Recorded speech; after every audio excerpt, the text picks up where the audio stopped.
Hello dear students. आज की ई class में हम एक नया टॉपिक स्टार्ट करने वाले हैं जो हमारी यूनिट 5 में है। आज हम अम्ल क्षार के बारे में स्टडी करेंगे, जिसमें हम चर्चा करेंगे आर्नियस सिद्धांत के बारे में या आर्नियस की अवधारणा, ब्रांस्टेड-लोरी सिद्धांत, लक्स फ्लड सिद्धांत, विलायक तंत्र एवं लुईस अम्ल की अवधारणा।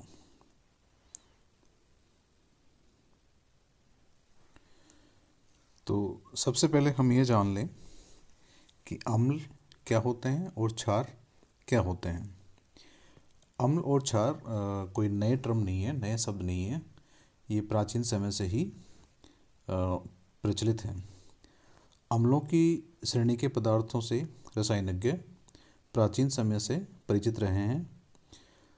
ऐसे पदार्थ जो स्वाद में खट्टे हों, लैटिन भाषा में एसिडिस का अर्थ भी खट्टा ही होता है, वनस्पति रंजकों के साथ क्रिया कर सकते हों तथा कई जल में अम्लीय पदार्थों को घोलने की क्षमता रखते हों, उन्हें हम अम्ल कहते हैं या अम्ल कहा गया प्राचीन इतिहास में। लेवजियर ने कहा कि ऑक्सीजन समस्त अम्लों का एक आवश्यक तत्व है, और डेवी ने यह सिद्ध किया कि ऑक्सीजन समस्त अम्लों का आवश्यक तत्व नहीं है, और बल्कि हाइड्रोजन वह तत्व है जो समस्त अम्लों में मौजूद होता है। लिबी ने अम्लों के लिए प्रोटोनिक अवधारणा को स्थापित किया, और लिबी के अनुसार अम्ल वह पदार्थ है जिसमें प्रतिस्थापनी हाइड्रोजन के साथ एक अम्लीय मूलक जुड़ा हुआ होता है। यानी लिबिक ने क्या कहा कि अम्ल एक ऐसा पदार्थ है जिसमें हाइड्रोजन हो और जिसका प्रतिस्थापन किया जा सकता हो, और यह हाइड्रोजन एक किसी अम्लीय मूलक के साथ जुड़ा हुआ रहता है। तो इसी क्रम में हम अम्ल क्षार के लिए आर्नियस की अवधारणा पढ़ेंगे। आर्नियस की अवधारणा के अनुसार वे सारे हाइड्रोजन युक्त पदार्थ अम्ल होते हैं जो जल में घुलकर H आयन मुक्त करते हैं। आर्नियस के अनुसार वे सारे हाइड्रोजन युक्त पदार्थ अम्ल होंगे जो जल में घुलकर H आयन मुक्त करेंगे। इसके लिए क्या रिएक्शन हो जाएगी? जैसे HX है कोई पदार्थ, अगर इसको जल में घोल दिया जाए तो ये H+ और X- आयनों में विभक्त हो जाता है। तो उस स्थिति में HX क्या कहलाएगा? अम्ल है। इसी प्रकार वे सारे हाइड्रोक्सी यौगिक क्षार होते हैं जो जल में घुलकर OH आयन मुक्त करते हैं। यानी ऐसे सारे यौगिक क्षार होंगे जिनमें हाइड्रोक्साइड आयन है और वो जल में घुलने पर हाइड्रोक्साइड आयन मुक्त करते हैं। और उदासीनीकरण वह प्रक्रिया है जिसमें किसी अम्ल से मुक्त H आयन किसी क्षार से मुक्त OH आयन परस्पर संयोग करके जल का अणु बनाते हैं, अर्थात H+ OH- यानी हाइड्रोजन आयन और हाइड्रोक्साइड आयन मिलकर अगर जल का अणु बनाते हैं तो वह प्रक्रिया उदासीनीकरण की प्रक्रिया है। वस्तुतः यह सिद्धांत जल के स्वतः अपघटन पर केंद्रित होता है। जल जिसका फार्मूला H2O होता है यानी HOH होता है, ये अपघटित होकर H+ एक्वस बनाएगा और OH- एक्वस बनाएगा। यानी जलीय विलयन में H आयन होंगे और OH आयन होंगे। जल के अणु अत्यंत अल्प संख्या में यानी 25 डिग्री सेंटीग्रेड पर आधे अरब जल अणुओं में से कोई एक में वियोजित होते हैं। किसी विलयन को उदासीन कहा जाता है यदि उसमें हाइड्रोजन आयन व हाइड्रोक्साइड आयन बराबर संख्या में हो। यदि विलयन में हाइड्रोजन आयनों की संख्या अधिक हो तो उसे अम्लीय कहा जाता है, और जबकि हाइड्रोक्साइड आयनों की संख्या अधिक होती है तो उस विलयन को क्षारीय विलयन कहा जाता है। किसी विलयन में हाइड्रोजन आयनों की संख्या दो प्रकार से हम बढ़ा सकते हैं। पहला है कि उसमें या तो हम ऐसा पदार्थ डालें जो प्रोटॉन को मुक्त करें, जैसे किसी विलयन में हम HCl डालें तो वह H+ और Cl- आयनों में विभक्त हो जाएगा, जिससे विलयन में H+ आयनों की संख्या बढ़ जाएगी, जिससे विलयन अम्लीय हो जाएगा। दूसरा तरीका है, उसमें ऐसा पदार्थ डाला जाए जो विलयन से OH माइनस आयनों को हटा दे। तो OH माइनस आयनों को हटाने से भी हाइड्रोजन आयनों की संख्या बढ़ जाएगी। उदाहरण के लिए BOH3 अगर हम डालें जलीय विलयन में जिसमें OH आयन उपस्थित हैं, तो ये OH आयन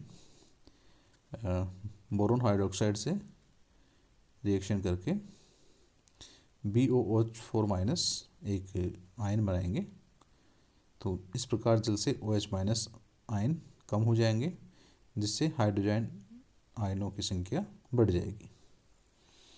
इसी प्रकार विलयन में हाइड्रोक्साइड आयनों की संख्या को दो प्रकार से बढ़ाया जा सकता है कि उसमें ऐसा पदार्थ डाला जाए जो अपघटित होकर हाइड्रोक्साइड आयनों को मुक्त करे, जैसे NaOH को अगर हम जल में डालें तो ये जल में अपघटित होकर Na+ आयन और OH माइनस आयन देता है, तो जिसमें OH माइनस जलीय विलयन में बढ़ जाएंगे।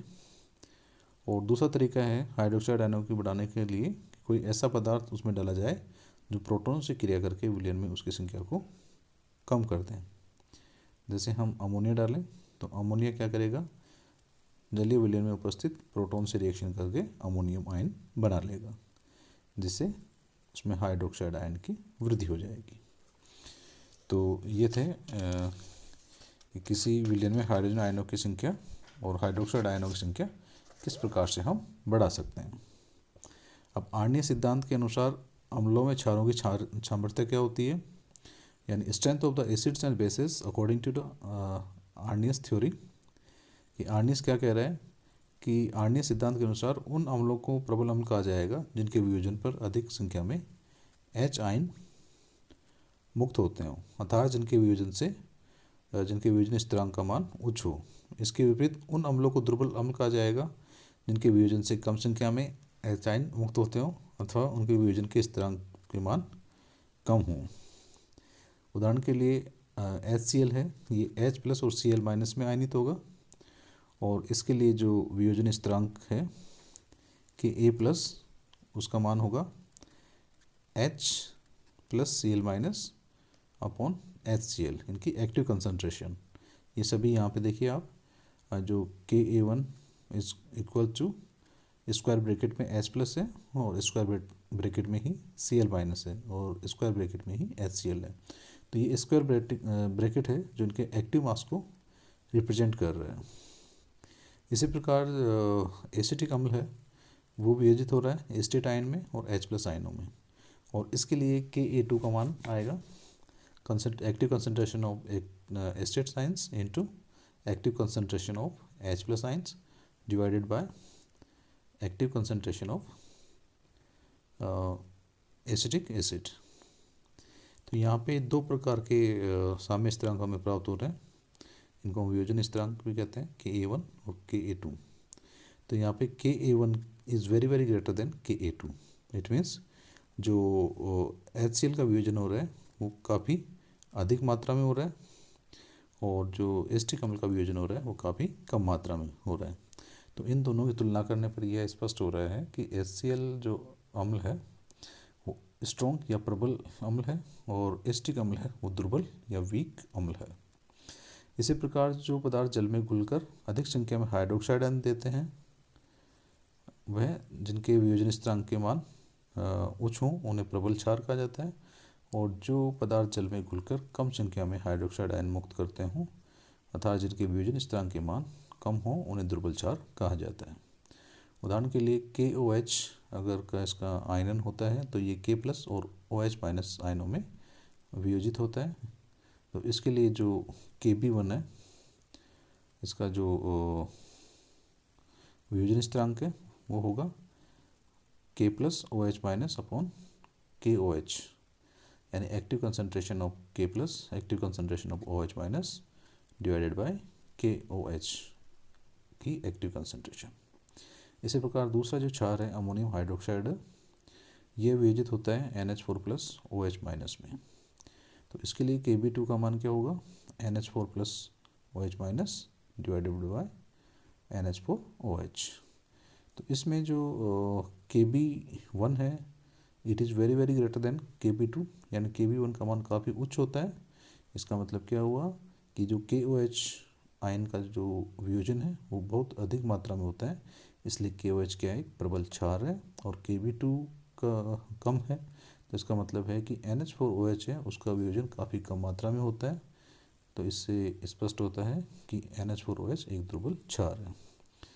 आजकल Kb व Ke के स्थान पर pKa और pKb पदों का उपयोग किया जाता है।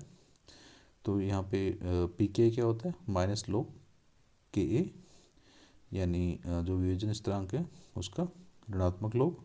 और pKb क्या होता है, माइनस लॉग Kb, यानी जो वियोजन स्थिरांक है Kb उसका ऋणात्मक लॉग।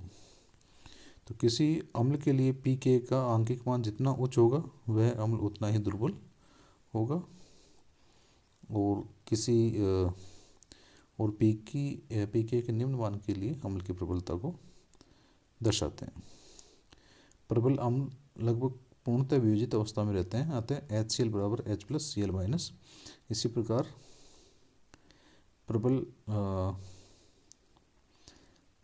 प्रकार प्रबल क्षार भी लगभग पूर्णतः वियोजित अवस्था में ही रहते हैं। तो इनका भी जो वियोजन होगा वो KOH K+ और OH आयन में होगा। यदि अम्ल क्षार को मिलाया जाए अर्थात निम्न रासायनिक अभिक्रिया कराई जाए तो क्या होगा, KCl HCl H+ और Cl- के रूप में होगा, और KOH K+ और OH- के रूप में होगा। तो यहाँ पे क्या होगा, KCl बनेगा और H2O जल का अणु बनेगा। और तो हम ओवरऑल रिएक्शन क्या लिख सकते हैं कि H+ और OH- ये दोनों भी रिएक्शन करके H2O अणु बना रहे हैं। तो अम्ल के H आयन व क्षार के OH आयन परस्पर संयुक्त होकर नगण्य वियोजित होने वाले जल का अणु बना लेते हैं, अर्थात विलयन से अम्ल व क्षार दोनों के गुण नष्ट हो जाते हैं और विलयन उदासीन हो जाता है। इस प्रकार की प्रक्रम को हम उदासीनीकरण कहते हैं। अब हम पढ़ते हैं आणनीय सिद्धांत की सीमाएं। आणनीय सिद्धांत की सीमाएं क्या हैं। पहली सीमा है HCl गैसीय अवस्था में भी अम्ल की भांति व्यवहार करता है। आणनीय सिद्धांत क्या कह रहे हैं कि जो पदार्थ जलीय विलयन में H आयन दे रहे हैं वो अम्ल होंगे, लेकिन यहाँ पे HCl क्या है, गैसीय अवस्था में भी प्रबल अम्ल की भांति व्यवहार कर रहा है। दूसरा जो इसकी कमी है वो है CO2 SO2 जैसी अम्लीय गैसों में कोई हाइड्रोजन परमाणु नहीं है। इसके उपरांत भी प्रबल अम्लीय गैसें हैं, तो इसकी भी व्याख्या नहीं कर पा रहा। कुछ लवण भी अम्लीय क्षार की भांति व्यवहार करते हैं, जबकि ये न तो हाइड्रोजन आयन मुक्त करते हैं और न ही OH आयन मुक्त करते हैं। इस बात की भी व्याख्या ये सिद्धांत नहीं कर पा रहा कि कुछ अणु जो है अम्ल और क्षार की भांति व्यवहार करेंगे, जबकि न तो H आयन देते हैं और न ही OH आयन देते हैं। तो आगे क्लास में पढ़ेंगे ब्रांस्टेड लोरी अवधारणाएं।